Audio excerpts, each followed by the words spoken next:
Hermano, recuerde que estamos estudiando los pactos y este último precisamente se refiere al pacto de Dios en Cristo Jesús, el pacto de redención, el nuevo pacto. Eh, Estamos situados en la carta a los Hebreos. Voy a leer el texto nuevamente, el capítulo 8 exactamente, verso 8. Porque reprendiéndolos dice: y aquí vienen días, dice el Señor, en que estableceré con la casa de Israel y la casa de Judá, un nuevo pacto. No como el que hice con sus padres, el día que los tomé de la mano para sacarlos de la tierra de Egipto. Porque ellos no permanecieron en mi pacto, y yo me desentendí de ellos, dice el Señor. Por lo cual este es el pacto que haré con la casa de Israel. Después de aquellos días, dice el Señor, pondré mis leyes en la mente de ellos, y sobre su corazón las escribiré. Y seré a ellos por Dios, y ellos me serán a mí por pueblo. Y ninguno enseñará a su prójimo, ni ninguno a su hermano, diciendo: conoce el Señor, porque todos me conocerán, desde el menor hasta el mayor de ellos. Porque seré propicio a sus injusticias, y nunca más me acordaré de sus pecados y de sus iniquidades. Hermanos, si hay algo que tiene una hermosa extensión para nosotros comprender doctrina bíblica, es la del nuevo pacto. Eh, una definición simple, y digo simple porque quise tomarla más sencilla en ese sentido. Nuevo pacto, ¿qué es?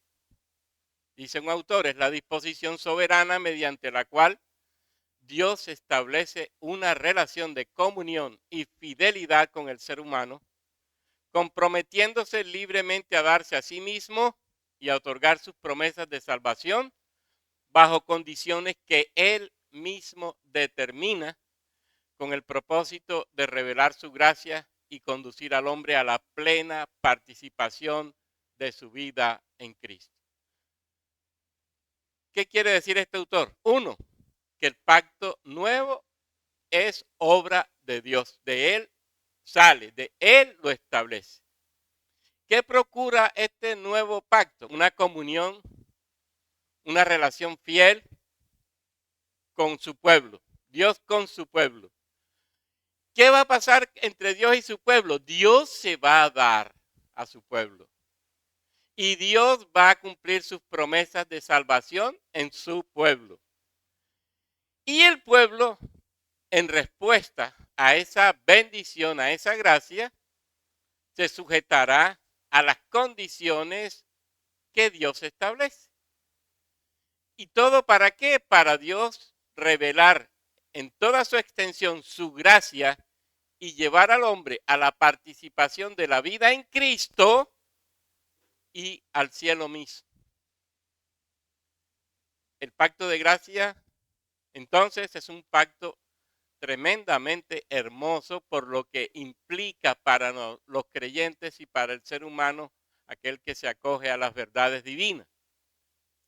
Ahora, si usted estuvo atento al texto de Hebreos, miren que el autor de Hebreos está tomando la profecía de Jeremías en el capítulo 31. Perdón, de Ezequiel 31. Completica está ahí. Y sobresale la expresión nuevo pacto. Aquí vienen días, dice el Señor, en que haré nuevo pacto. Aclaro esa expresión, nuevo pacto. La lengua griega, que es la que se maneja en Hebreos, tiene dos palabras para nuevo. Neos, que se traduce como nuevo, pero nuevo en el sentido de reciente en el tiempo. Algo que comienza a existir. Por ejemplo, un niño recién nacido es un neonato. Tiene poco tiempo de estar en esta vida en el sentido ya literal, después de haber salido del vientre de la madre. se opone a gerios o gerayos, que es viejo. Ahí viene geriatría, ¿se acuerdan? Neos, nuevo, en el sentido de que en el tiempo está recién hecho, digámoslo así, recién fabricado, digámoslo así, y acaba de salir al público. Piensa esto, para ser más, de pronto más preciso. Usted lee Mateo 9:17, donde está, y Marcos 22 y Lucas 5:37, aparece esta expresión neo, el vino nuevo en odres viejos. Oinon neo, es decir, un vino recién hecho. Apenas está saliendo, pero es un vino que todo el mundo conoce y ahora está haciéndose presente. Es un vino conocido. Yo puedo decir, tengo un carro nuevo, pero el modelo es viejo. Puedo comprarlo en cualquier empresa de autos, pero el modelo es viejo. Es nuevo porque acaba de salir, pero es viejo en cuanto a modelo. Pero cuando aplica el adjetivo kainos o kainos, como dicen algunos, ya no significa solamente que es nuevo en el tiempo, sino que es de una condición, de una naturaleza, de una especie nueva que antes no existía. Yo puedo decir, tengo un carro nuevo, uso la misma expresión, pero un carro nuevo en el sentido de que lo compré en un concesionario, pero es un modelo que antes no existía. Es un nuevo modelo.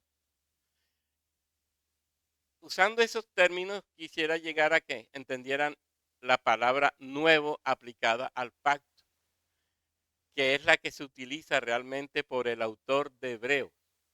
Es un pacto nuevo en cuanto a su condición, en cuanto a su naturaleza, en cuanto a que no existía.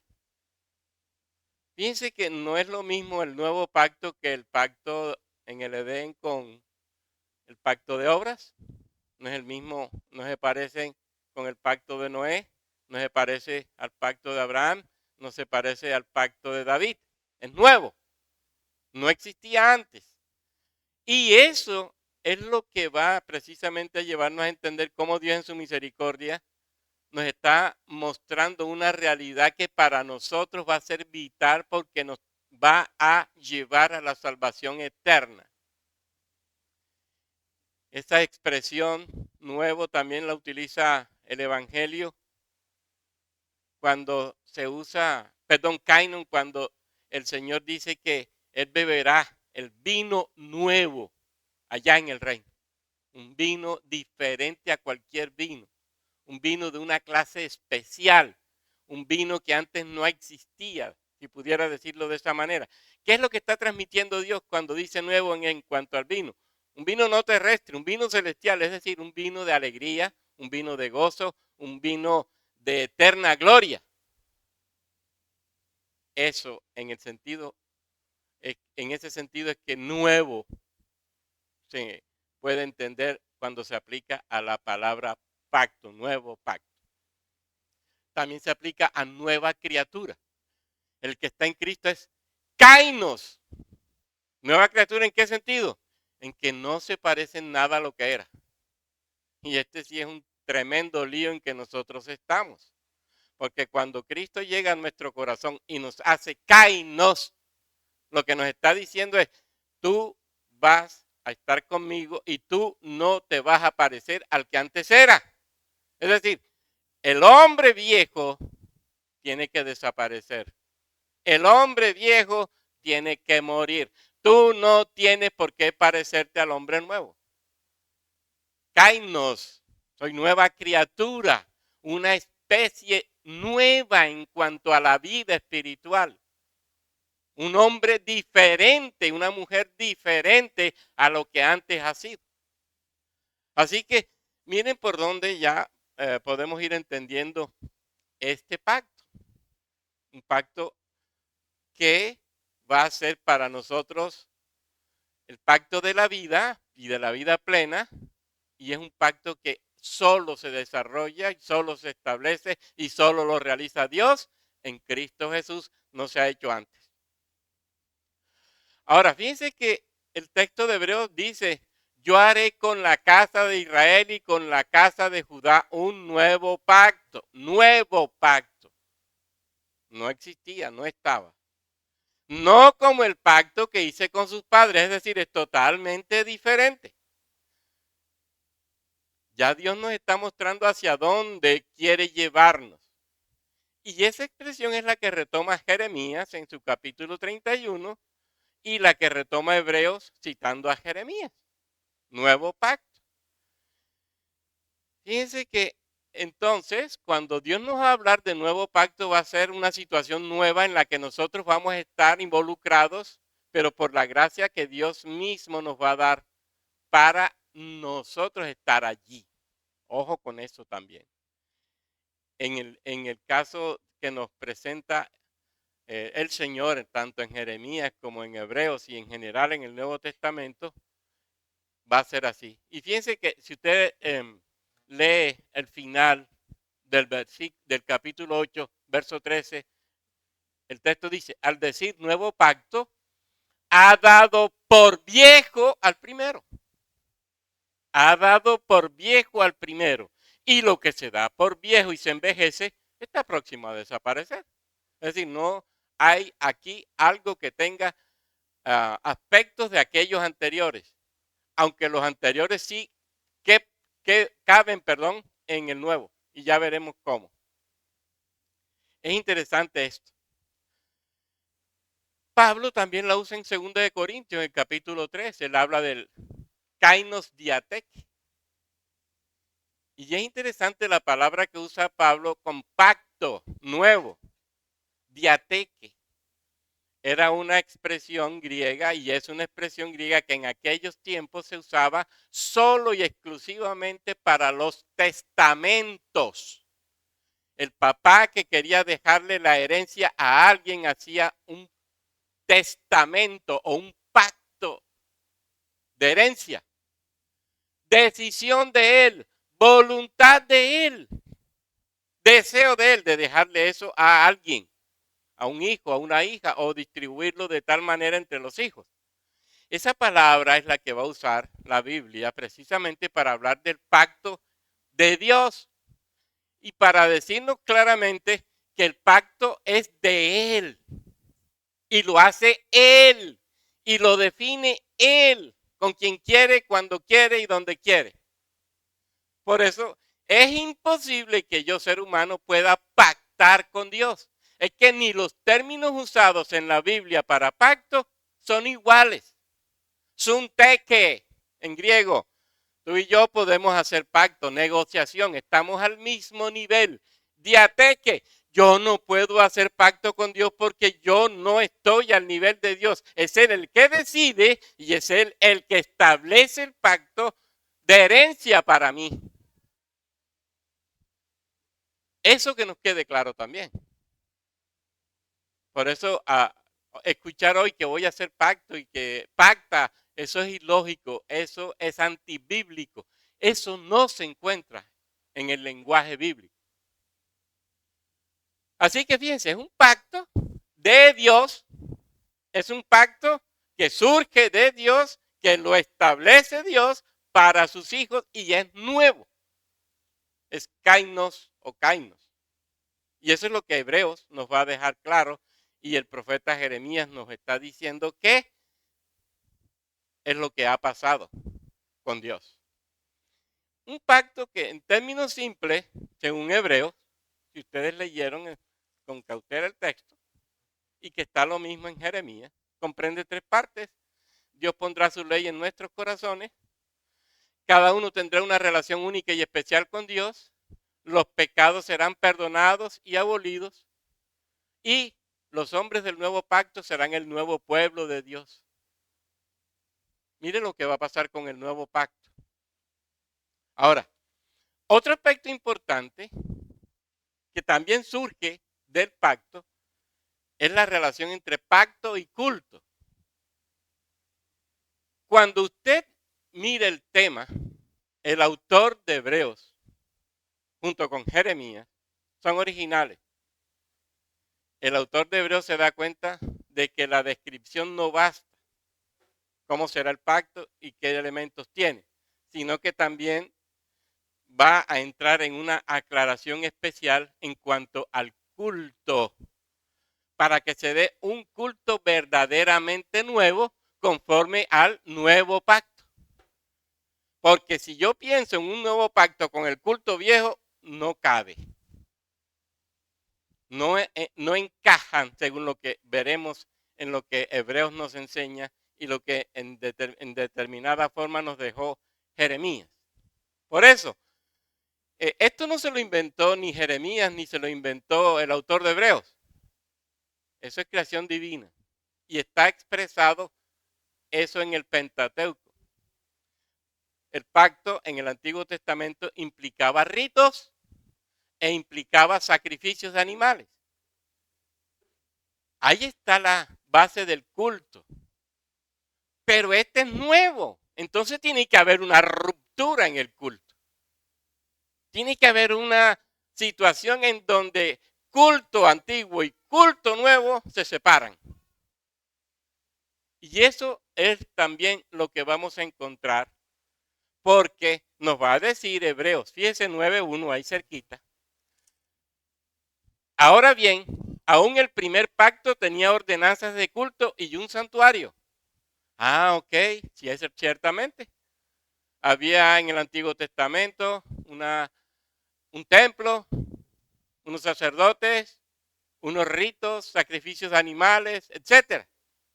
Había un culto para presentar ofrendas por el pecado y tanto más, pero para adorar y glorificar a Dios. Pero es que este es nuevo.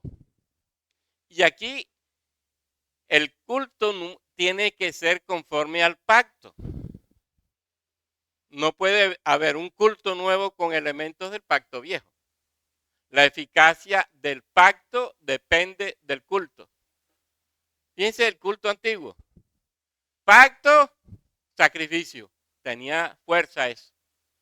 Pacto, muerte de animales. Tenía fuerza eso. Derramamiento de sangre.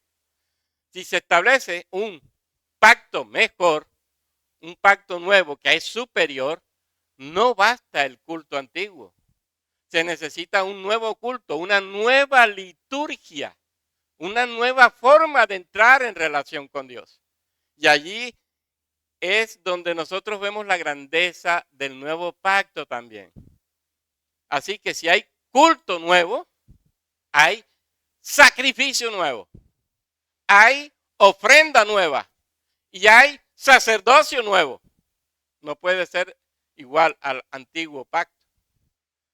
Y ahí se quedó corto ese antiguo pacto, insuficiente para nosotros tener lo que Dios había establecido para la vida nuestra de salvación y redención para siempre. Y fíjense que la carta a los Hebreos va a ser una que nos va a enseñar eso.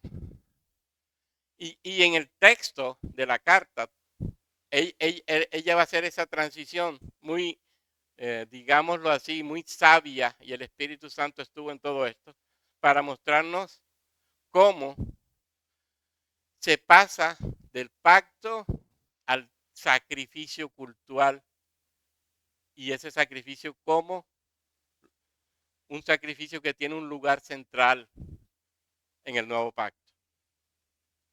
Fíjense, léanse por favor, y esto no lo vamos a hacer ahora, pero léanse el capítulo 8 y el capítulo 9. Vamos en solamente 8, 6 al 13. Pero ahora tanto mejor ministerio es el suyo, cuanto es mediador de un mejor pacto, establecido sobre mejores promesas. Porque si aquel primero hubiera sido sin defecto, ciertamente no se hubiera procurado un segundo pacto. Porque reprendiéndolos dice, he aquí vienen días, dice el Señor, en que estableceré con la casa de Israel y la casa de Judá un nuevo pacto. Y si usted de aquí salta al capítulo 9 y léanse los dos capítulos en casa, por favor, va a decirnos desde el verso 15, Así que por eso es mediador de un nuevo pacto, para que interviniendo muerte para la remisión de las transgresiones que había bajo el primer pacto, los llamados reciban la promesa de la herencia eterna. Porque donde hay testamento es necesario que intervenga muerte del testador. Ahí está. ¿Qué nos está mostrando esta carta precisamente? Hay una relación en cuanto al tema. Fíjense el principio y el final, 8:3:5 y 9:24-28. Están hablándonos de sacrificio, de culto. Nos están hablando de una nueva forma de culto que tiene que haber. La primera y la última subdivisión consideran, lógicamente, al culto antiguo como deficiente, que no sobrepasaba el plano terrestre, no llevaba a una relación auténtica con Dios, no llevaba a la superación definitiva del pecado del hombre. La alianza, el pacto antiguo se explica por la insuficiencia de los ritos. De los ritos. Si se pretendía una mejor alianza, entonces era necesario encontrar un mejor rito, un mejor culto, un mejor sacrificio. Y Hebreos lo muestra. El mejor culto, el mejor sacrificio, la mejor ofrenda. El culto antiguo en el santuario edificado por Moisés, por ejemplo, ofrendas de animales, de vegetales, externas y al final ineficaces. Y debían repetirse y repetirse y repetirse una y otra vez. Pero en el nuevo pacto, según Hebreos 5:8, de allí en adelante nos enseña que nosotros ahora, en este pacto, vamos a tener una ofrenda especial. Y esa ofrenda especial va a ser bien interesante, porque no solamente la misma ofrenda va a ser, por lo especial es que la misma ofrenda es a la vez el mismo sacerdote. La misma ofrenda va a ser el mismo sacerdote. Va a ser una ofrenda personal, espiritual y perfecta de un sacerdote. Acuérdense que el sacerdote era quien presentaba la ofrenda perfecta. Ahora la ofrenda perfecta es el sacerdote, el hijo del cual anteriormente se nos hablaba en la enseñanza que me antecedió. Esa ofrenda va a ser precisamente el hijo anunciado, ese que aprendió, como dice el texto bíblico, sufrimientos y aprendió la obediencia y se hizo causa de salvación eterna para todos los que le obedecen y fue declarado sumo y eterno sacerdote. El sumo y eterno sacerdote se convierte en suma y eterna ofrenda. ¿Ve lo nuevo ahí? Ahí está algo nuevo. El sacerdote es ofrenda. Y en Hebreos 9:11, de ahí en adelante, se nos enseña, pero ya estando Cristo presente, sumo sacerdote de los bienes venideros por el más amplio y más perfecto tabernáculo. Ay, que ahora hay un templo nuevo. No hecho de manos, no de esta creación, y no por machos cabríos ni de becerros, sino por su propia sangre, entró una vez para siempre en el lugar santísimo, habiendo obtenido eterna redención. Porque si la sangre de toros y machos cabríos y las cenizas de la becerra rociadas a los inmundos santifican para la purificación de la carne, cuánto más la sangre de Cristo, el cual mediante el Espíritu eterno se ofreció a sí mismo sin mancha a Dios, limpiará vuestras conciencias de obras muertas para que sirváis al Dios vivo. Fíjense ahora lo que pasa con la ofrenda. No es cualquier ofrenda. Miren, yo sé que estoy corriendo, pero es que esto aquí hay mucho detalle. Y yo decía ahora, unos 3 sermones serían geniales para entender todo esto. Pero es bonito, ¿por qué? Porque nos está diciendo quién es la ofrenda, qué tipo de ofrenda es, quién, qué papel desarrolla la ofrenda? Fíjense, sumo sacerdote y ofrenda. Pero es tabernáculo y en el mismo tabernáculo. Es decir, aquí hay una cantidad de cosas inmersas que nos están diciendo cómo Dios preparó un nuevo pacto, también preparado, que nos está dando ofrendas, sacerdotes y tabernáculo de manera clara y eficiente para que nosotros podamos decir no al pecado, no a la muerte eterna, sí a la vida para siempre. No tenemos excusa. Ese es el problema nuestro. Y fíjense que lo que dice Hebreo es que la sangre de Cristo derramada, mediante el cual mediante el Espíritu Eterno dice, se ofreció a sí mismo sin mancha a Dios, limpiará nuestras conciencias de obras muertas para que sirváis al Dios vivo.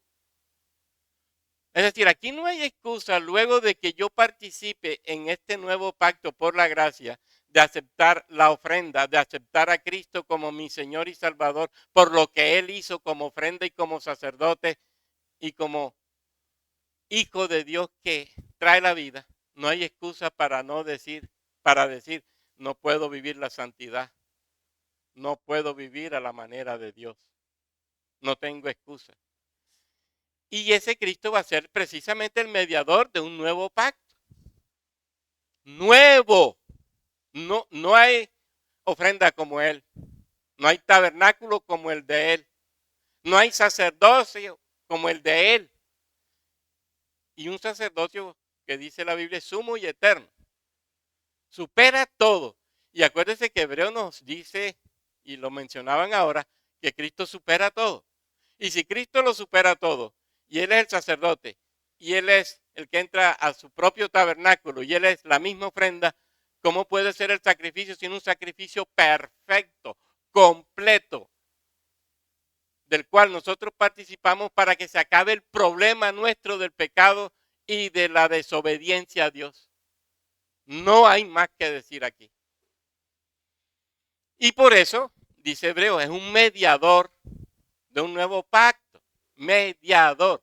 Es decir, ya aquí no necesito más para yo entrar en relación con Dios. Basta Cristo Jesús y su obra para yo poder tener una relación pactual con Dios para siempre. Para siempre. Él es sacerdote eterno y es ofrenda sacrificial. Y lógicamente eso lo está tomando el autor de la antigua alianza, del antiguo pacto. Cristo comparado con el supremo sacerdote antiguo, póngase a pensar, atraviesa la tienda para llegar al santuario, ha sufrido una transformación por todos los sacrificios, por derramamiento de sangre, por la unción que ha recibido, y entra para siempre en el santuario.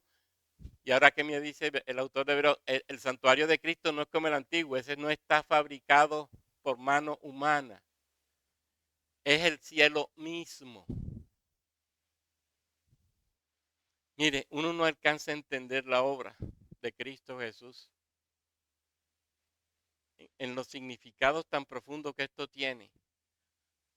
Cristo sumo sacerdote, Cristo sacrificio, Cristo ofrenda, Cristo que entra a su propio tabernáculo y Él es el tabernáculo, y Cristo que entra al cielo mismo para ofrecerse para vida. ¿Cómo es eso? El sacerdote eterno, el sacrificio eterno, es la clave de la vida eterna. Y fíjense que no lo consiguió por medio de la sangre de machos, cabríos o novillos, sino por medio de su propia persona, por medio de su propia sangre. La sangre de Cristo que por el Espíritu Eterno se ofreció a Dios como víctima sin tacha. Miren eso. Ahora, si es nuevo culto, nuevo sacerdote, nueva ofrenda, todo eso es Cristo. Nuevo culto por Cristo. No es la misma forma en que Abraham o Moisés presentaban culto u ofrenda y adoración a Dios. No es lo mismo. Fíjense que se necesitaba un sacerdote que tenía que ser purificado y tantas cosas más. Acuérdese, esto es importante. Dios aparta un pueblo, Israel. De ese pueblo aparta, Israel falla, Dios aparta una tribu, Leví. Esa tribu falla, Dios aparta una familia, la de Aarón. Esa familia falla, Dios aparta un hombre, Aarón. Mire cómo Dios va apartando, apartando, apartando, apartando para decirnos quiero un culto puro, limpio, un verdadero sacrificio y un verdadero sacerdote. Pero no se llega a alcanzar. Y por eso Dios tiene que decir, y miren que lo dijo con David y lo ha dicho antes con los demás pactos, tiene que venir alguien diferente para que pueda cumplir con todo lo que estaba establecido, de modo que se acabe el problema de la humanidad, el cual es el pecado, y el hombre pueda vivir perfectamente para mí. Y entonces ya no hay sacrificios de animales, ya es la vida de Cristo la que se ofrece, y desaparece entonces la separación entre culto y vida, porque mi vida es culto. Y ese es el otro problema que tenemos aquí. No solamente somos nuevos en Cristo, acuérdense que está en Cristo es nueva criatura. No nos parecemos en nada al que éramos, pero es que precisamente nosotros también ahora somos personas en donde la separación culto y vida se da. No se da, perdón. Somos culto y vida. En ese sentido, nuestra vida es adoración a Dios. Somos adoración a Dios por participar de la ofrenda de Cristo, del pacto nuevo con Cristo. Somos adoración. Es decir, ahora yo puedo entrar tranquilo a Dios en Cristo y ser para Él adoración, pero ¿cómo vivo? ¿Cuál es la forma de vida que ahora debo tener? Si soy sacrificio vivo y santo, agradable a Dios, culto racional, como dice Pablo en Romanos, ¿cómo vivo? Él lo logró para mí. ¿Es real? ¿Es evidente? ¿Se está dando? ¿Puedo sentirme seguro delante de Dios en ese sentido? Y fíjense que no hay separación entre sacerdote y víctima. El sumo y eterno sacerdote es la misma víctima. Y entonces, si los dos son una sola cosa, Cristo es don y sacrificio, Cristo se ofrece a sí mismo, entonces los sacerdotes no pueden ofrecerse a sí mismos como víctimas, los del antiguo, es Cristo solamente. La inmolación de animales pasó, Cristo ya se ofreció de una sola vez y para siempre. Ya no hay distancia entre sacerdote y víctima, una sola. Ahora nosotros en Cristo alcanzamos ser para Dios sacerdotes. Dios nos hizo reyes y sacerdotes para Dios, pero sacerdotes que viven el sacrificio de Cristo. Es decir, que ahora en Cristo Jesús, por gracia, luchan, se enfrentan a la vida en el poder del Espíritu para vencer el pecado y glorificar en todo eso al Dios de la vida, como lo hizo Cristo. Dice que Él dice, presentaos vuestros cuerpos como sacrificio vivo y santo. Soy sacrificio. Pero sacrificio, sacrificare. Acuérdese de eso. Sacri, sagrado, ficare, sagrado. ¿Qué es sacrificio para mí? Hacerme santo. Es decir, yo me presento en Cristo santo a Él. Y me presento al mundo santo a Él. Y me presento en mi familia santo a Él, a ella. Y me presento en la iglesia como santo. Pero no en apariencia, en realidad. Evidentemente. Nuevo pacto me lleva a mí una transformación radical. Por eso es nuevo. Y por eso no se parecen nada a los antiguos. Y fíjense que no hay separación entre sacerdote y pueblo. Mírenlos. Aquí estamos revueltos. Somos el pueblo de Dios, pero un pueblo de sacerdotes. Mire todo lo que hizo el sacrificio nuevo. Sacerdotes. Al que nos hizo reyes y sacerdotes para Dios, a él sea la gloria y el imperio por los siglos de los siglos. Reyes y sacerdotes, no hay división ya. Nosotros ahora podemos sentirnos agradecidos con Dios y glorificar a Dios por esto que ha hecho por nosotros. Mire que rompió todas las limitaciones que habían en el antiguo pacto, las quebrantó todas y estableció nuevas relaciones, nuevas formas de vida espiritual. Ya no hay límite para el cristiano. Ahora tenemos acceso directo al Padre. ¿Quién me puede atajar para entrar al Padre? Nadie. Si estoy en Cristo, nadie. Por el sacrificio de Cristo y por participar de ese nuevo pacto, yo tengo acceso al Padre, así como Él tiene acceso, lógicamente, al Padre y guardando la distancia con nosotros, lógicamente. Entonces, Él ha realizado una labor que transformó todo. ¿Qué somos ahora entonces? Un pueblo de sacerdotes. ¿Qué somos ahora entonces? Un pueblo santo. ¿Qué somos ahora? Un pueblo que presenta sacrificio de adoración y alabanza a Dios sin temor. ¿Qué somos ahora entonces? Un pueblo que vive en comunión. ¿Qué somos ahora entonces? Un pueblo que no le falla a Dios como le falló a Israel. ¿Verdad? Pues es lo que debiera darse. Y esa es la gran enseñanza del nuevo pacto. Y esa es la gran enseñanza del derramamiento de la sangre de Cristo en el nuevo pacto.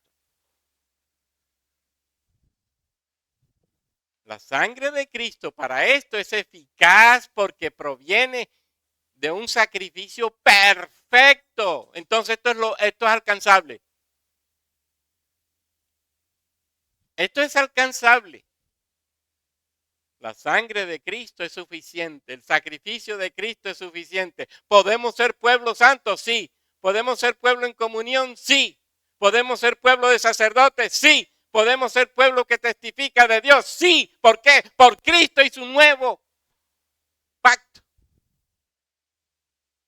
No hay excusa. Ahora soy sacrificio vivo, culto a Dios. Yo, mi propia existencia es culto a Dios. ¿Y por qué? Por el nuevo pacto. Hermanos, si algo tiene el nuevo pacto es que realmente nos va a dejar bien comprometidos en la obra de Dios y en el testimonio de Dios como iglesia y como personas en este mundo.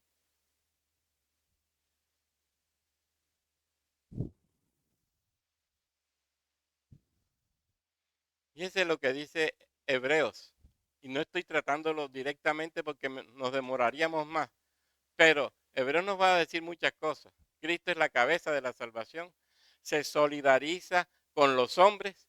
No se avergüenza de llamarnos hermanos. Tomó sobre sí nuestra propia muerte para librarnos del mal. Se hizo semejante en todos nosotros, menos en el pecado. Sufrió duro en la tierra, murió en la tierra, resucitó para constituirse en el nuevo pontífice, sacerdote misericordioso y digno de fe, capaz de cancelar y de romper y de destruir y de acabar los pecados del pueblo.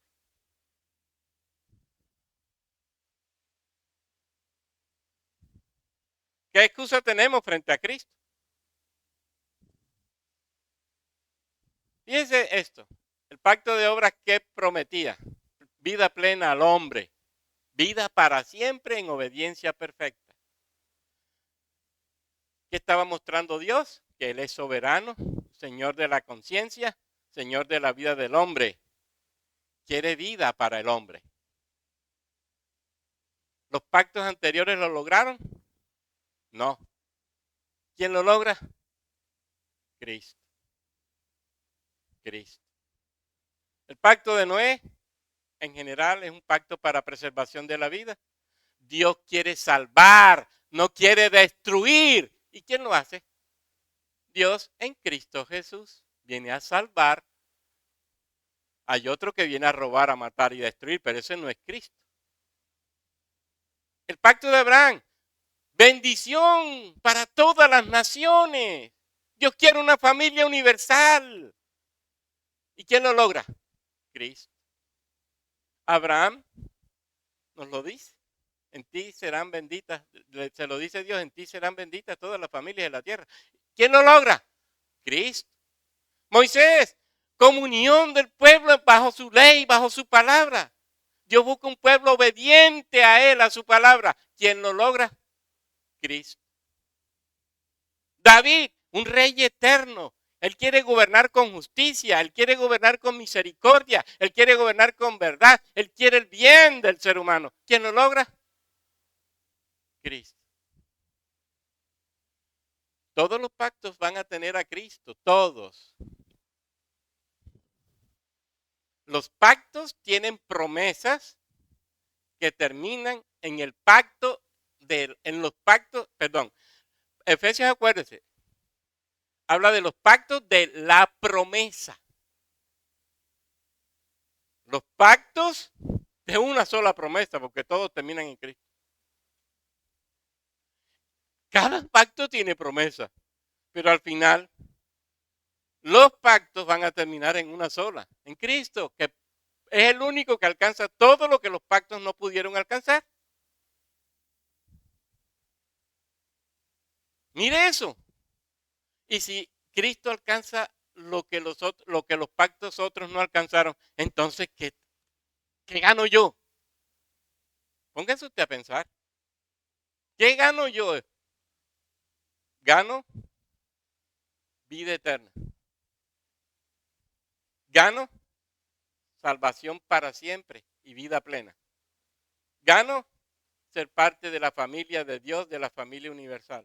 Gano ser parte de un pueblo que en obediencia ama la ley y vive a la ley. Gano que soy un hombre o una mujer que vive en el pueblo de Dios alrededor de la ley. ¿Qué gano? Que tengo un rey que gobierna mi vida con justicia y misericordia y me va a llevar a su reino plenamente.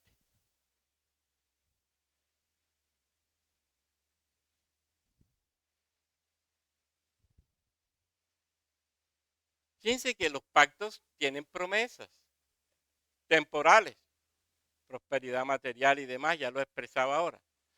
Pero en Cristo la promesa se cumple, las promesas se cumplen.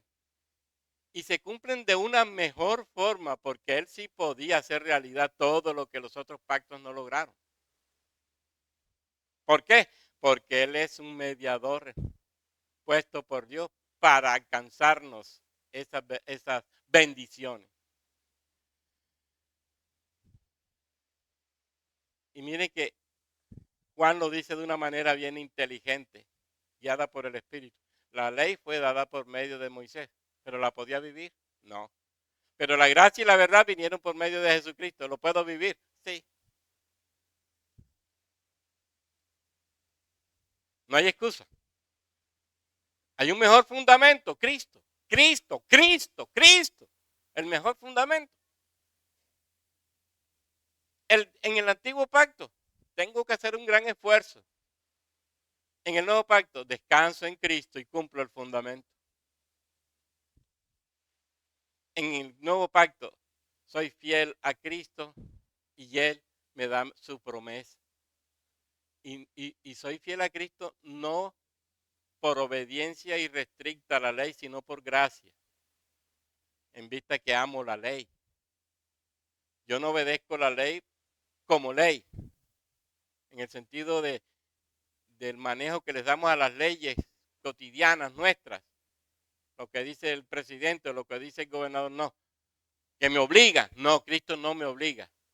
Cristo me dice, mira cuánto te he amado, mira cuánto he hecho por ti, mira que te he dado mi propia presencia. ¿Y cuál es la respuesta nuestra? Amarlo, servirlo y luchar por ser como Él, viviendo su palabra. Nuevo pacto, totalmente diferente. La promesa es mejor. Claro, viviré para siempre. Viviré para siempre. Cristo lo logró para mí, para ti. Cristo logró con su obediencia perfecta la salvación para siempre nuestra. Viviré para siempre. Los pactos anteriores no lograron el perdón definitivo. Cristo logró el perdón definitivo y total. Porque seré propicio a sus injusticias y nunca más me acordaré de sus pecados, dice Hebreos, aquí en el capítulo, en el texto leído. En el Antiguo Testamento los sacrificios cubrían el pecado, como dice la Biblia. Pero acá no. Acá se quita el pecado. ¿Por qué? Porque Cristo lo logró. El pecado es borrado. ¿Se acuerdan del acta de separación? ¿Se acuerdan? Dice que algunos textos mal traducen mal, dicen que fue anulada. No, anulada no, borrada. Miren lo que estoy diciendo. Algunas traducciones bíblicas dicen que el acta que había contra nosotros fue anulada. No. Es como cuando usted lleva un libro de contabilidad, se dañó y pone encima, anulada. Sí, pero es que yo estoy viendo lo que está ahí. Dios no anuló nada. La Biblia me dice, y lo borró. Ahí no hay nada. Lo quitó. Ahí no hay nada.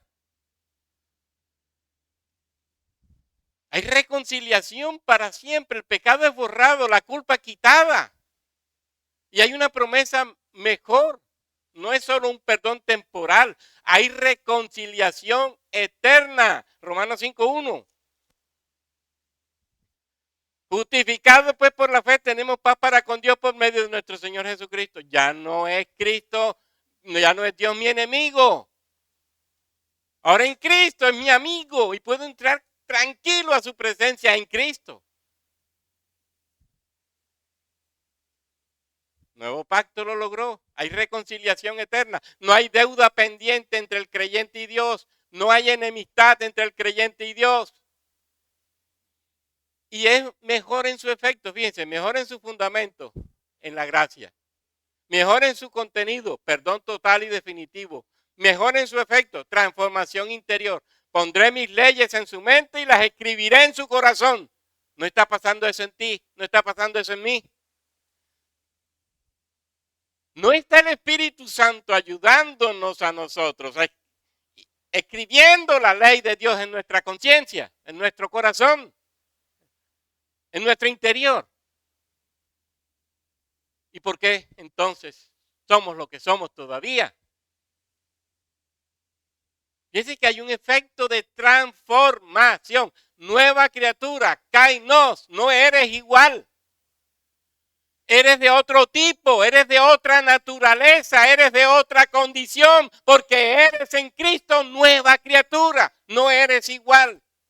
El pacto de Cristo lo logró. Es mejor en cuanto al acceso a Dios. Mire todo lo que había que hacer en el Antiguo Testamento para tener acceso a Dios, una cantidad de ritos y ceremonias. Y ahora en Cristo me dice, todos me conocerán desde el menor hasta el mayor. Todos. ¿Por qué? Porque en Cristo tenemos acceso directo al Padre. Acuérdese de la muerte de Él. Y el velo del templo se rasgó en dos. Había acceso ya directo al lugar santísimo. El nuevo pacto es mejor en cuanto a su alcance. Es universal y es eterno. Las promesas antes eran nacionales, solo para Israel. Las del nuevo pacto son para todas las naciones. En tu simiente serán benditas todas las familias de la tierra. ¿Quién logró eso? Cristo. Y entonces en Cristo podemos ser parte de un pueblo inmenso, conformado por gente de toda tribu, raza, lengua. ¿Se acuerdan de Apocalipsis? ¿Por qué todo esto? Porque Cristo es la mejor promesa. En hebreo no se habla solo de promesas dadas, sino de una sola promesa también. Porque todas las promesas encuentran en Cristo. ¿Qué encuentran? Sí, dice el texto. Todas las promesas de Dios son en Cristo, sí, y en Cristo, amén. Perdón, en Corintios. Todas las promesas. ¿Hay algo que Cristo dejó de cumplir? No, porque todo lo que prometió lo hizo, sí. Y entonces si Cristo hizo todo, ¿qué pasa conmigo?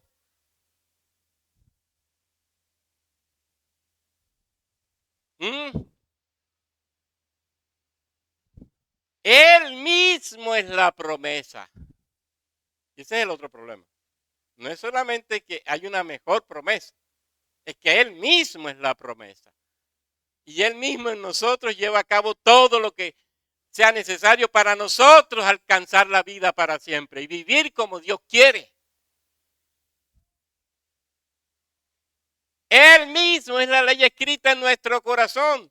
Él mismo es el perdón hecho carne. Él mismo es la presencia de Dios en nosotros. Él mismo es la herencia eterna. Él mismo es el que nos asegura estar en Dios. Por su pacto. En Cristo el futuro se hace presente.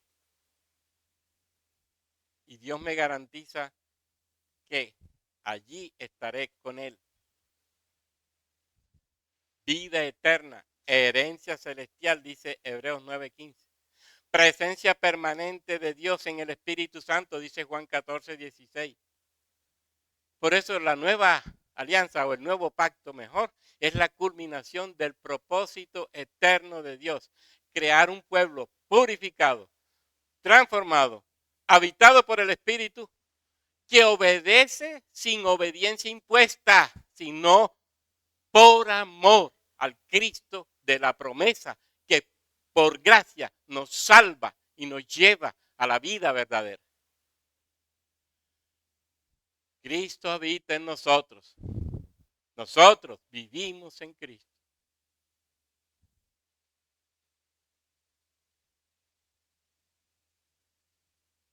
Hermanos, si algo es hermoso en todo este nuevo pacto, y ojalá seamos conscientes de ellos en la gracia de Dios,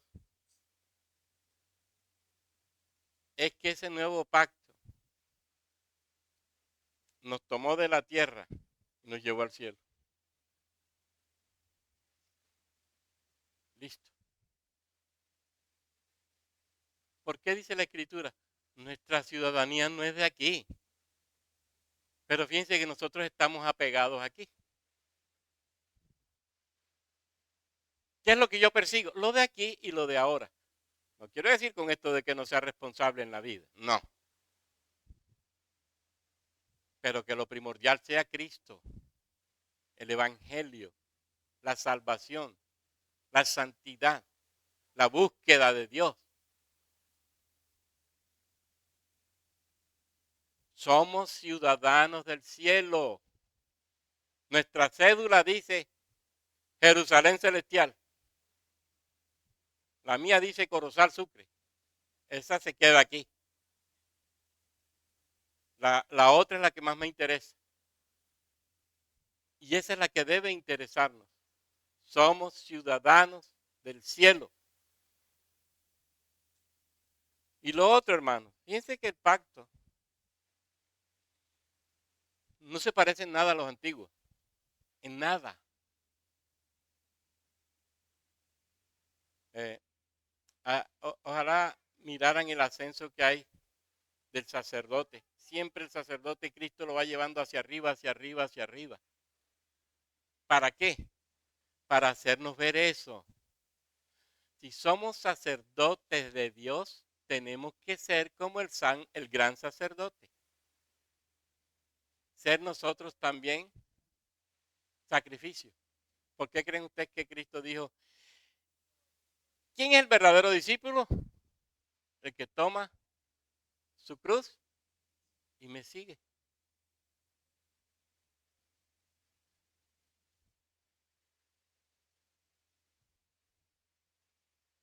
¿Cómo crezco yo si no tomando la cruz? ¿Y cómo me perfecciono yo si no tomando la cruz? Piense que los sacerdotes estaban lejos de la cruz, los de aquella época. Cristo nos llama a la cruz. Porque la cruz precisamente va a ser el medio que Él va a utilizar para llevarnos a nosotros a ser precisamente eso, los sacerdotes de Dios. Somos sacerdotes de Dios y nos presentaremos entonces como sacrificio para Él, al estilo Cristo. Al estilo Cristo. Y lucharemos por vivir una vida en donde Cristo sea exaltado en nuestra propia existencia.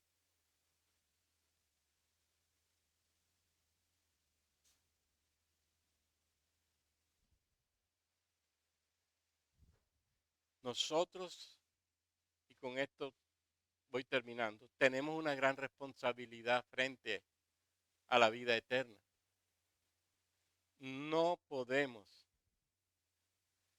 descuidarnos en nuestra naturaleza y esencia. No dejes de pensar nunca quién eres en Cristo. No lo dejes de pensar nunca. No dejes que el mundo te desvíe de tu verdadera esencia y de tu verdadera naturaleza. No te dejes engañar. Mire cómo estaba Adán y Eva en el Edén. En una condición de crecer y desarrollarse espiritualmente y ser perfectos. Pero no creyeron en Dios. Y al final una palabra de uno, enemigo de Dios, los llevó a la peor de la situación. Y lo desequilibró todo. Nosotros tenemos que vivir en estado de alerta permanente contra el pecado. Por eso las promesas, los pactos anteriores. En Edén se apunta a Cristo. Y fíjense que en Génesis 3:15 está la promesa. Allí está y cerquitica está. Noé. La vida permanecerá. ¿Y Cristo quién es? El arca de la salvación. Me estoy ahogando, pero ahí está el arca. Y me agarro a ella. Y Él me sube. Por eso a Cristo en algunos contextos le llaman el arca de la salvación. No moriré. Saldré de esas aguas de maldad y de muerte. Y Él me pondrá en su presencia. ¿No es lo que ha pasado con nosotros?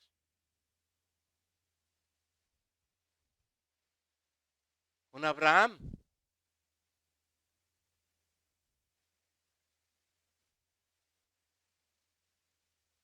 La fe le fue contada por justicia. A nosotros se nos dio la fe. Por gracia, dice la carta a los Efesios. Por gracia se nos dio la fe. No somos ahí en cierta forma reflejo de Abraham. Y su fe le fue contada por justicia. Por fe. Y es que no es la tarea nuestra vivir hoy en día por fe. ¿Qué dice la misma carta a los hebreos? Mire todos los héroes de la fe que hay. Para decirnos que sigue creyendo en el autor de la vida. Sigue creyendo en el arca de la alianza. Sigue creyendo en el que es el Dios de todo. Moisés nos da la ley, el Señor a través de él.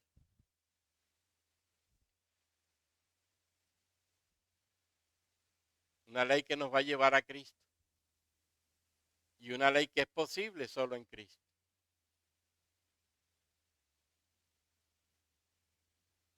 No le tengamos miedo a la ley. porque a veces usamos como excusa nuestra pésima naturaleza para decir, no es que yo no puedo vivir la ley. Y fíjense que nosotros nos justificamos mucho. Es decir, no pensamos al revés. No decimos, no, yo estoy en la gracia, yo sé que el Espíritu Santo me puede ayudar en estas circunstancias de tentación, de dificultad. No, no decimos, no es que la carne, usted sabe, hermano, no, y yo caí por la carne. Y Cristo no sirvió para nada. El Espíritu Santo no sirvió para nada. Miren las excusas que damos. Siempre tratamos de esconder nuestro deseo pecaminoso hecho realidad con la carne, cuando Cristo me está diciendo todo lo contrario, que la carne puede ser vencida en Él.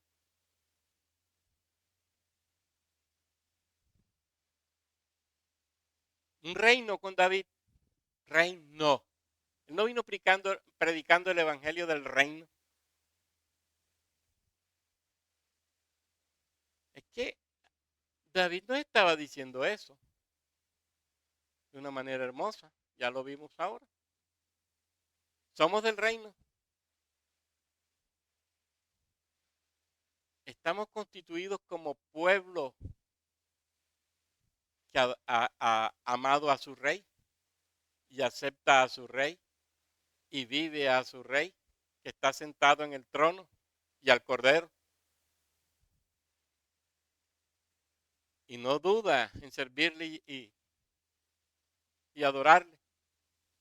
No, hermanos, en estos pactos lo que uno encuentra es para ti ni para mí hay excusas de ninguna clase para el pecado. No la hay. Lo que digamos es producto de un corazón perverso.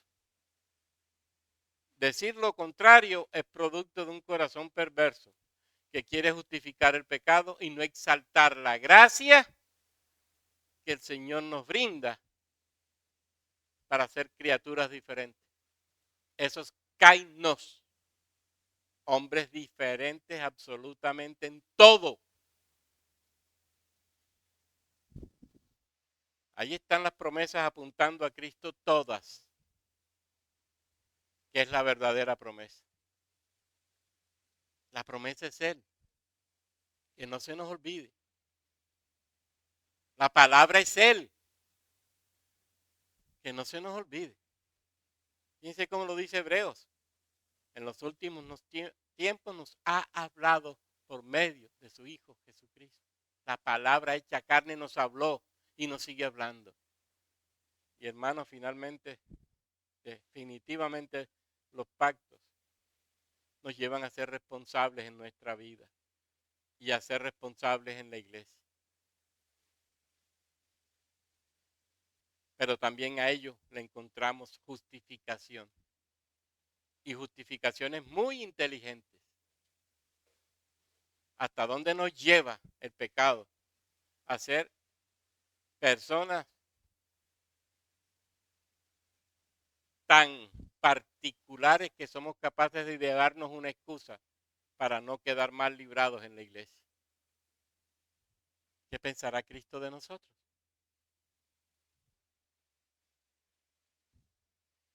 El Señor nos ayude. Amén.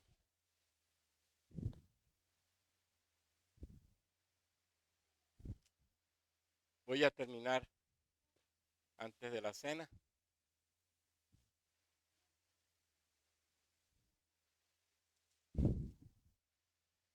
Leyendo la profecía de Jeremías.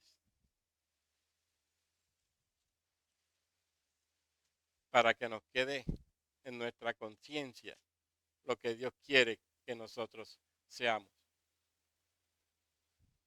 He aquí, vienen días, dice Jehová,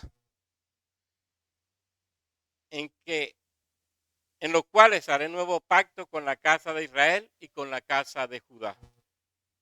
No como el pacto que hice con sus padres el día que tomé su mano para sacarlos de la tierra de Egipto, porque ellos invalidaron mi pacto. Ojo con eso.